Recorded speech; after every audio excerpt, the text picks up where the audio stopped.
para keongers dimanapun berada, jumpa lagi sama Mimin Keong yang gak suka meong-meong. Oke, karena silau ya ini ya, posisinya silau, jadi saya harus pakai kacamata. Aslinya tuh males nemen nggak kacamata, tapi kalau dibuka ya apa-apa ya. Ini sangat silau sekali ya. Oke. Pipen kabarnya sedulur dimanapun berada, para keongers. Jadi saya agak jarang online karena memang badannya capek nemen ya. Ya orang nemen sih, tapi capek lah ngonong. Ada beberapa saya jadi akeh sing komplain maring aku kayak suwe nemen postingannya ora dilolosna ning pemali, suwe nemen ning songgom juga ora dilolosna apa segala macam. Karena saya handle 5 grup, jadi nih mohon maaf lahir batin. Begitu ya. Tapi anyway, by the way, busway, tadi saya di beranda pribadi saya cuma ngomong gitu ya, bahwa kehidupan orang itu masing-masing berbeda-beda. Di sosial media kelihatannya dia apalah gitu ya, tapi balik lagi, sebetulnya semua itu punya proses itu bagaimana perjuangan kita untuk mengangkat derajat keluarga, mengangkat derajat perekonomian gitu ya. Jadi tidak semua orang itu punya jalan yang mulus, jalan yang diberkahi oleh Gusti Allah gitu ya. Enggak juga gitu. Sengaja nyong setting kayak gini ya. Jadi saya ingin bercerita dulu bagaimana perjalanan hidup saya, sebagaimana mestinya dan sejujur-jujurnya. Ya ini tak ceritakan loh. Ini hanya di Keong Pemali saya ceritakan. Saya itu tipikalnya bukan orang yang anak manja. Saya kasih tahu. Nyong tutu wong manja, maksudnya tutu manja bawang. Jadi ya dari saya SMP saya sudah bisa masak gitu, karena saya kan selalu nempelnya sama pembantu di rumah ya, asisten rumah tangga di rumah, karena orang tua saya jarang ada di rumah. Jadi saya lebih dekat dengan asisten rumah tangga ketimbang orang tua saya sendiri ya. Saya adalah anak korban broken home gitu. Jadi orang tua saya bercerai, saya harus ikut papa saya dengan ibu tiri saya gitu. Perjalanan tidak semulus dan seindah yang orang-orang bayangkan. Saya waktu SD juga hampir bunuh diri 2 kali. Itu kenyataan. Karena saya berpisah dengan ibu kandung saya ya. Jadi ibu kandung saya orang Tegal, bapak saya orang Tegal Gelagah ya, Brebes ya. Ini jadi bercerita dulu nih tentang masa lalunya Mimin Keong nih. Jadi perjalanan saya juga tidak semulus yang orang-orang pikirkan. Hanya ada di Keong Pemali saya bercerita ini. Mau di-share kemanapun monggo saja ya. Tapi ini adalah kisah inspiratif saya untuk sedulur semuanya, bahwa hidup itu penuh perjuangan dan hidup itu bukan sekedar menerima, pasrah, menyerah, kalah, tidak ya kan. Jadi saya sudah bisa masak sejak SMP ya kan. Saya orang introvert itu tertutup gitu, tidak suka bercerita tentang apapun gitu ke orang lain, kecuali orang-orang tertentu yang saya percaya, mungkin 1 atau 2 orang gitu ya. Dan tiap waktu saya pindah dari Jakarta ke Brebes kelas 2 SMP di Banjaratma gitu ya, saya tiap hari tuh nangis karena memang nggak bisa bahasa Brebes. Para bisa nyong ya kan. Terus saya dibully-bully lah sama teman-teman di Brebes itu ya, teman-teman di Banjaratma saya dibully-bully ya, dibully teng-tengan karena memang saya nggak bisa bahasa Brebes sih gitu. Jadi mulai dari situ saya berteman dengan Yutanti. Yutanti itu orang Tegal Gelagah dan dia yang mengajarkan bahasa Brebes ke saya gitu. Walaupun Yutanti tidak secara fisik tidak sempurna, tapi dia sangat baik hati gitu, sangat baik hati, ikhlas sama saya, membantuin saya gitu ya. Saya sakit, saya pasti dia nolongin saya. Bayangkan loh, dia tidak sempurna secara fisik, tapi hatinya sangat sempurna buat saya. Dan saya waktu itu saya tidak masuk SMA, saya tidak mau masuk SMA, saya lebih suka semaya negeri gitu loh. Maksudnya biar kejuruan, biar langsung kerja, pikir saya begitu. Jadi untuk percintaan, saya memang dikejar-kejar cowok banyak sekali gitu, dari saya SMP sampai kemarin juga iya. Tapi balik lagi ya, saya tidak fokus untuk berpacaran, saya tidak fokus untuk mencari seseorang untuk bersandar hati gitu, tidak gitu. Karena yang saya fokus adalah saya cepat sekolahnya selesai dan saya ingin bekerja apapun itu, mau jadi asisten rumah tangga, kayak mau butik kayak gitu. Oh iya, ketika sama Yutanti saya tuh merecel butik, mau gas bawang itu sama dia, saya belajar banyak di situ. Jadi ketika mau gas bawang, merecel gitu, saya perhatiin, oh ini bahasa ini artinya ini, oh ini bahasa ini artinya ini gitu. Itu waktu saya belajar jadi bahasa berbahasa seperti itu ya. Kemudian waktu saya semea juga banyak yang suka sama saya, tapi saya tidak terlalu ambil pusing gitu ya, karena memang fokusnya nggak ke cowok gitu. Jadi itu saya gitu. Terus saya akhirnya memutuskan kuliah di Jogja. Saya ambil S1 di YKPN. Itu saya menempuh 3,5 tahun. Dan puji Tuhan juga waktu itu saya sempat jadi asisten dosen untuk beberapa mata kuliah. Satu mata kuliah itu 5 kelas gitu ya. Saya berjuang sih gitu. Saya pernah ngamen juga waktu saya di Jogja. Saya pernah macam-macam lah, tapi yang penting itu halal gitu. Saya tidak menjual diri, saya tidak melakukan hal-hal di luar yang ini ya, sewajarnya gitu. Jadi perjuangan saya cukup berat gitu, karena saya harus ya anak kuliah, duit singin disi ya kan, nggak punya duit. Terus akhirnya saya bekerja di Jakarta, mendapat panggilan ya kan. Akhirnya saya hengkang dari Jogja ke Jakarta untuk bekerja. Dan pertama kali kerja juga gajinya nggak cukup gitu ya. Saya nangis sih kalau cerita ini, cuman sudah saya latih untuk tidak menangis gitu ya. Jadi orang tua saya ada tapi tidak bisa menolong saya gitu. Dan saya nggak tahu alasannya apa, cuman ya saya tidak mengandalkan orang tua lah sejak itulah gitu ya, untuk membantu. Bahkan uang 500 perak aja saya nggak punya, itu saya kasih tahu gitu. Itu perih banget gitu. 500 perak aja saya nggak punya buat makan, buat beli obat Panadol aja saya nggak punya gitu. Karena saya sering sakit kepala gitu, saya orangnya tipikal pemikir gitu ya.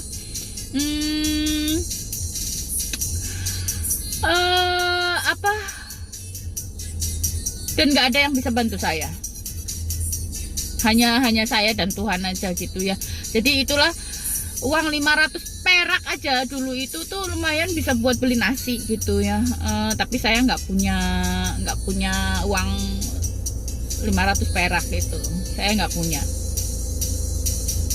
Gaji juga nggak cukup gitu ya, padahal saya sudah berhemat. Makan pagi cuman beli ketan gitu yang 1.200 atau 500 ada satunya ya. Terus bisa dapat 2, satu buat makan pagi, yang siangnya saya buat makan siang satunya gitu ya, supaya saya bisa berhemat gitu. Kalau ingat itu saya sedih gitu, tapi itulah perjuangan saya gitu.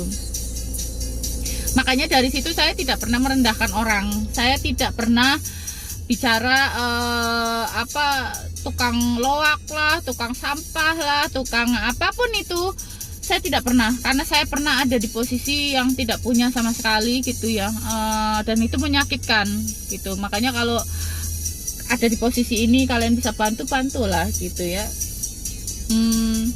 Perjalanan hidup saya tidak semulus itu. Kemudian saya menikah pertama kali 2008, kemudian saya harus bercerai 2009. Itu yang menikah pertama ya di Surabaya. Perjalanan juga tidak semulus itu. Saya pernah kena saraf kejepit ya kan selama 4 tahun, dan saya melakukannya deglang-deglang.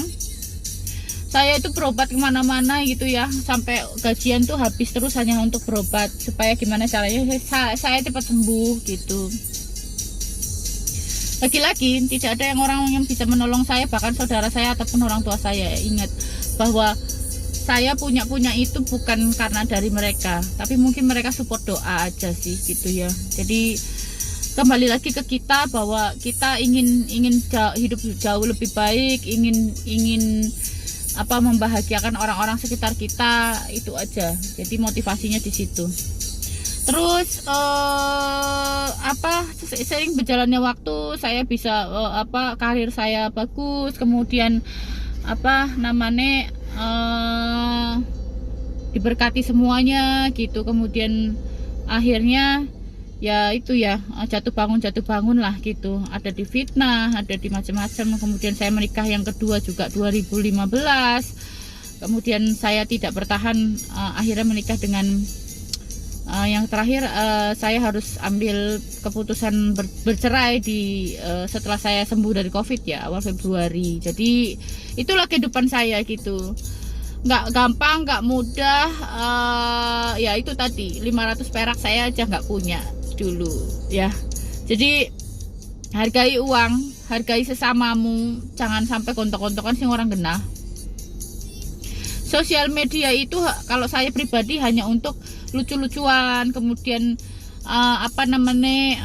bikin konten gitu ya. Tapi banyak orang yang baperan, merasa bahwa mereka tuh bisa menghakimi saya gitu kan, bisa menjatuhkan saya gitu. Bagi saya it's okay, saya nggak ambil pusing, karena saya pernah di sosial media itu saya sudah 22 tahun, dari tahun 99 sampai dengan sekarang. Jadi bermain sosial media itu bukan untuk sok gaya-gaya gitu. Kalau saya loh ya gitu. Kalau saya mau sok gaya-gaya nggak usah di sosial media, di kehidupan langsung aja gitu. Tapi buat apa? Ya kan? Gak ada gunanya, karena saya pernah jadi orang susah. Dan saya tidak bilang saya ada di atas, tidak. Saya masih jadi orang susah karena masih banyak saudara-saudara saya yang masih membutuhkan saya, saudara kandung loh gitu. Jadi saya menyekolahkan anak-anak, saya menghidupi saudara saya gitu. Jadi istilahnya ya, PR saya masih banyak gitu. Nah, bercerita tentang COVID yang kemarin saya kasih tahu bahwa COVID itu memang ada dan itu nyata gitu ya. Banyak orang yang messenger saya minta bantuan ini, minta bantuan. Selama saya masih bisa bantu, pasti saya bantu. Tapi kalau misalnya saya tidak bisa ke plasma darah konvalesen gitu ya, karena memang keterbatasan saya pernah hamil gitu. Saya nggak boleh, kalau misalnya pernah hamil itu ada human leukocyte acid, itu kadar HLA-nya mesti dicek gitu, dan itu tidak diperbolehkan untuk plasma darah. Walaupun darah saya B. Waktu itu saya sebelum habis lebaran itu saya coba untuk plasma darah, tetapi tidak diperbolehkan. Tapi ya pada saat itu si penerima donor ya akhirnya meninggal dunia gitu ya. Saya turut sedih gitu, walaupun saya nggak pernah ketemu orangnya ya kan. Wongnya orang ketemu kurkan canan tok ning Facebook gitu kan. Ya gitulah.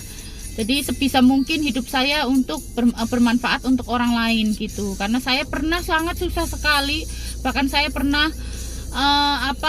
masuk rumah sakit kekurangan darah, dan itu saya kan darah rendah. Kemudian saya kecelakaan, saya ada kekurangan darah, dan itu menyakitkan sekali. Saya menunggu donor darah dari PMI itu lama sekali karena darah saya B bukan darah saya O gitu ya. Itu pun pernah saya bertarung nyawa untuk itu gitu. Saya harus bertahan gimana caranya gitu kan. Dari mulai saya duit nggak punya 500 perak, kemudian buat makan aja susah, buat berobat susah. Saya pernah mengalami kayak gitu semua gitu. Jadi kalau ada yang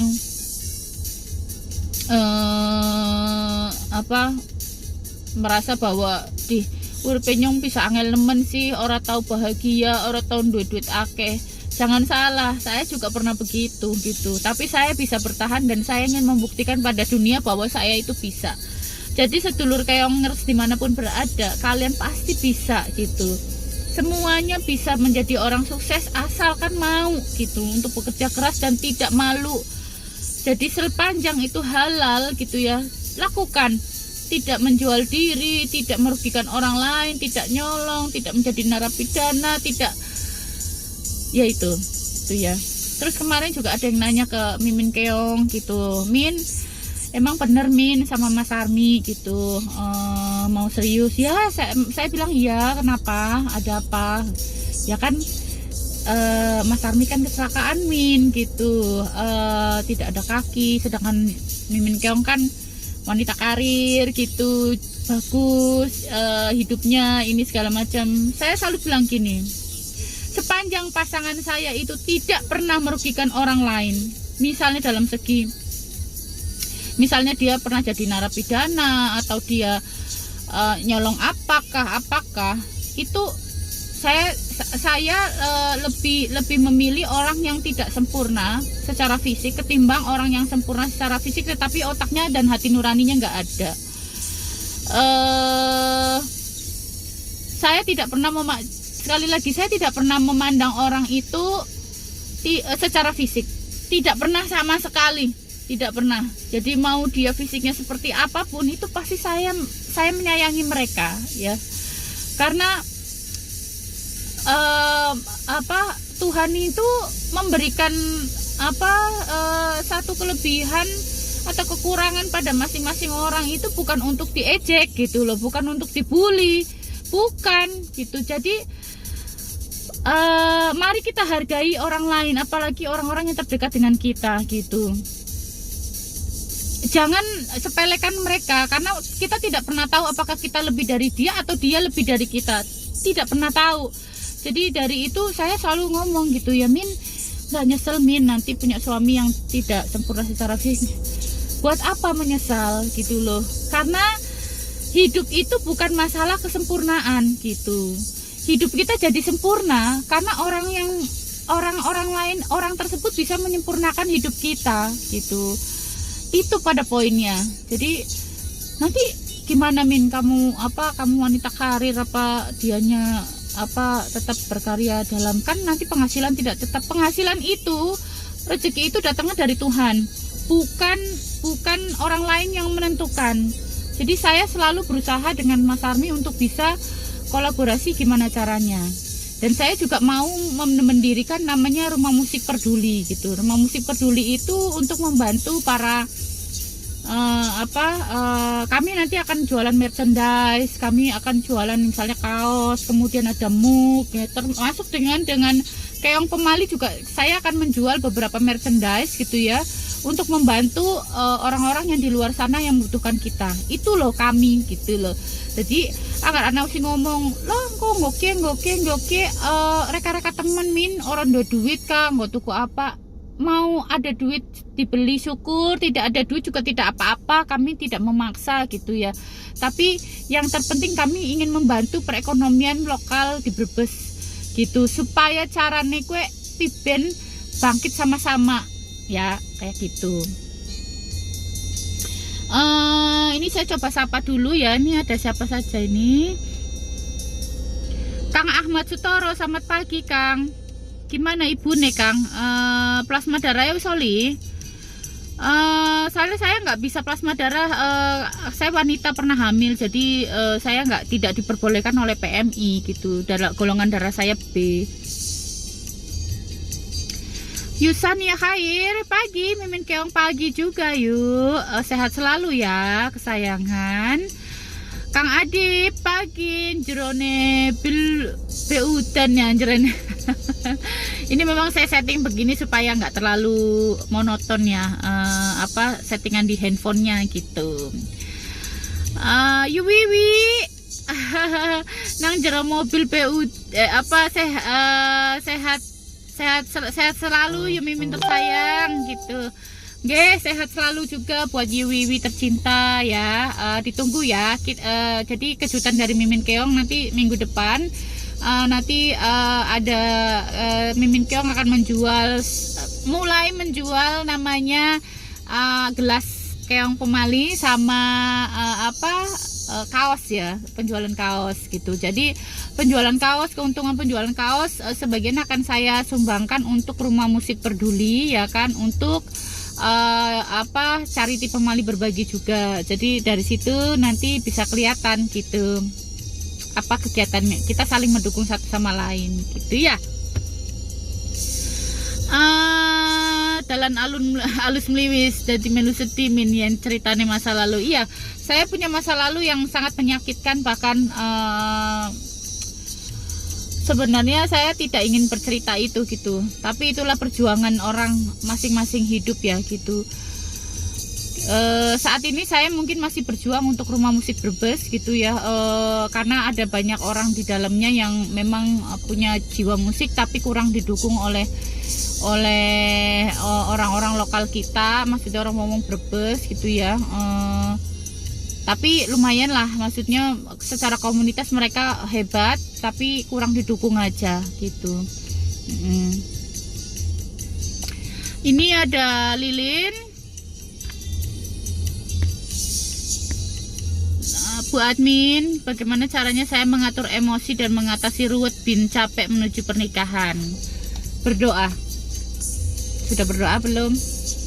Kalau kamu belum berdoa, minta kelancaran untuk hari ini, hari esok, dan hari-hari seterusnya. Kalau kamu belum berdoa, semua itu pasti ruwet gitu.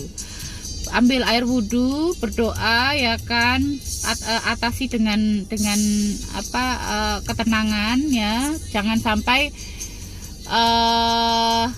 emosi sesaat itu bisa merubah semuanya gitu. Hati-hati ketika menuju pernikahan itu ya, emosinya itu sangat-sangat tinggi Lin. Jadi apapun itu emosi. Kalau kamu muslim, kamu ambil air wudhu ya kan, sholat dulu, berdoa dulu, Tuhan lancarkan semuanya hari ini. Saya ingin berdamai dengan diri sendiri dan orang-orang di sekitar saya. Itu kalau saya selalu berdoanya begitu. Jadi tidak terpancing untuk emosi lagi, untuk ini dan gak gampang sih gitu ya.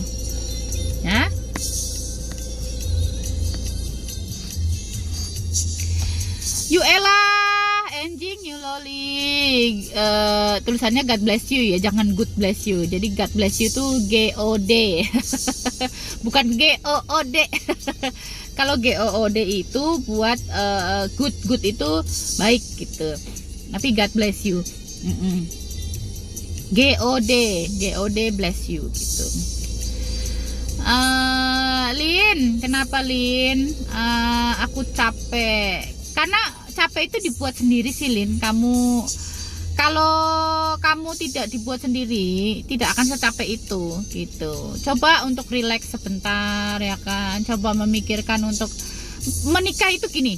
Menikah itu hanya sebentar. Proses pernikahan itu hanya sebentar. Tapi yang terlama adalah menjaga pernikahan itu menjadi langgeng dan awet, dan saling komunikasi antar pasangan ya.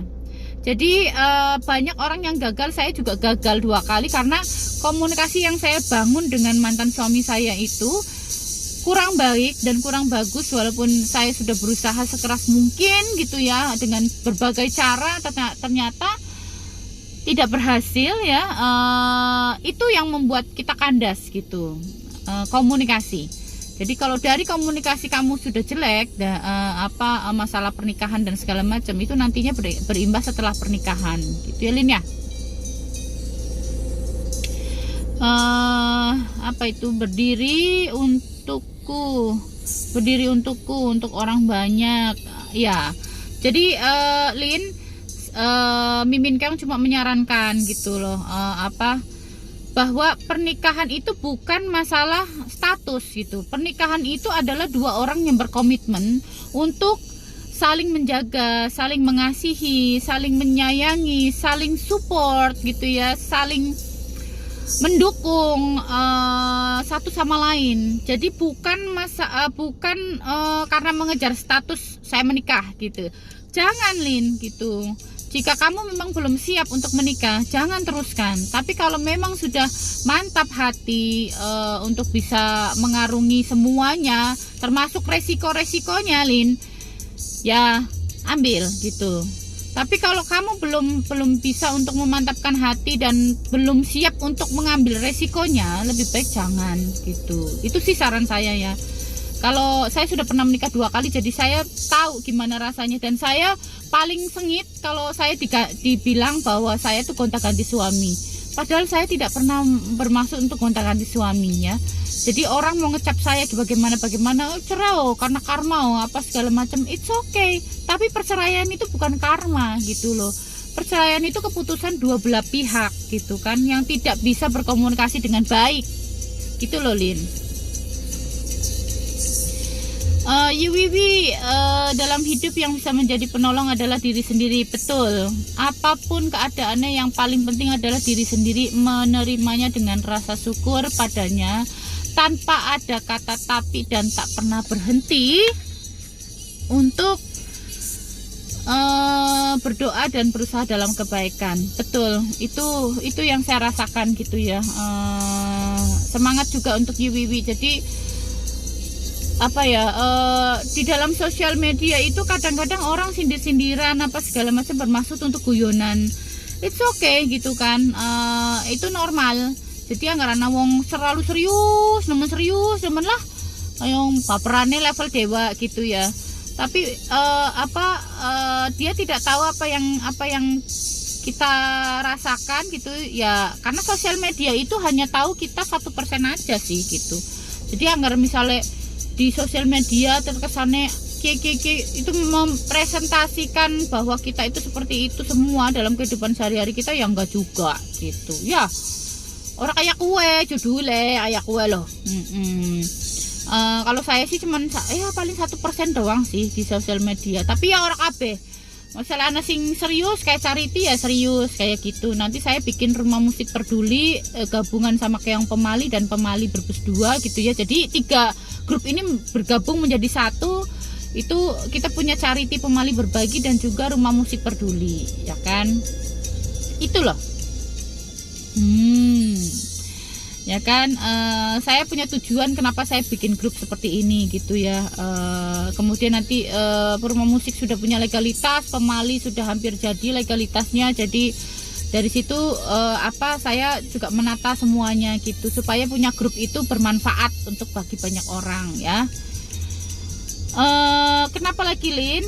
Saya 33 tahun tapi manusia biasa yang masih butuh wejangan. Semua orang juga masih butuh wejangan kok, Lin.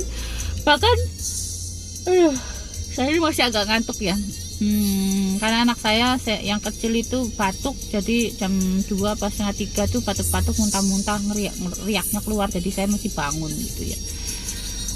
Semua orang pasti butuh wejangan, Lin. Saya juga termasuk yang butuh wejangan dari teman-teman keongers gitu ya. Bukan saya super power nggak butuh wejangan, nggak. Saya juga butuh wejangan dari kalian-kalian semua gitu. Misalnya ada masukan gitu ya, ada saran atau kritik. Saya termasuk orang yang suka menerima, tapi sebagian orang ngiranya saya itu saklek, orang belum terima gitu loh. Tapi itu mah hanya perasaan mereka aja gitu ya. Padahal mah saya juga baca, saya renungi, saya resapi gitu. Itu saya gitu ya. Oh iya, jangan lupa untuk vaksin, para keongers dimanapun berada, vaksin itu penting gitu ya.